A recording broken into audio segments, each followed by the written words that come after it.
ഹൈദരാബാദിലേക്ക് തിരിച്ചു വരുന്നതിൻ്റെ തലേദിവസമാണ് Vagamon glass bridge കാണാൻ പോയില്ലല്ലോ എന്ന് ഓർത്തത്. പിന്നെ ഒന്നും നോക്കിയില്ല, ഒരു 4 മണിയായപ്പോൾ വീട്ടിൽ നിന്നിറങ്ങി. ഇങ്ങനെയുള്ളിടത്തേക്കൊക്കെ പോകുമ്പോൾ കുട്ടികൾ കൂടെ ഉണ്ടെങ്കിൽ മറക്കാതെ കരുതേണ്ട ഒന്നാണല്ലോ മാമൻ അല്ലെങ്കിൽ ഇമ്മി. അതുകൊണ്ട് എൻ്റെ അനിയത്തിയും കൂടെ ഉണ്ട് ഫോർ ബേബി സിറ്റി. 20 മിനിറ്റ് കൊണ്ട് വാഗമൺ അഡ്വഞ്ചർ പാർക്കിലെത്തി. അവിടെ എത്തിയപ്പോഴോ ഗ്ലാസ് ബ്രിഡ്ജ് മെയിൻ്റനൻസിന് വേണ്ടി ക്ലോസ്ഡ് ആയിരുന്നു. പിന്നെ ദൂരെ നിന്ന് ഇങ്ങനൊരു നോക്ക് കണ്ടു. ഏതായാലും വന്നതല്ലേ, വേറെ എന്തെങ്കിലുമൊക്കെ ട്രൈ ചെയ്യാമെന്ന് വിചാരിച്ച് അങ്ങനെ ഇതേ ഈ കാറിൽ കളിക്കാൻ കയറി. അതിൻ്റെ ടെക്നിക്ക് പിടികിട്ടിയപ്പോഴേക്കും സമയവും കഴിഞ്ഞു.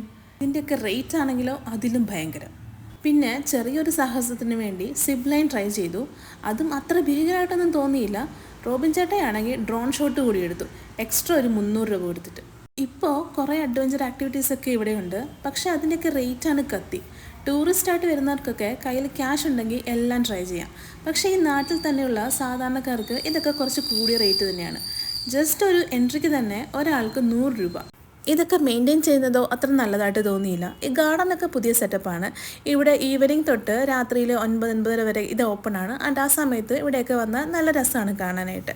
പക്ഷേ കുട്ടികളുടെ പ്ലേ ഏരിയ ഒക്കെ അത്രയ്ക്ക് നന്നായിട്ട് മെയിൻറ്റെയിൻ ചെയ്യുന്നതായിട്ട് തോന്നിയിട്ടില്ല.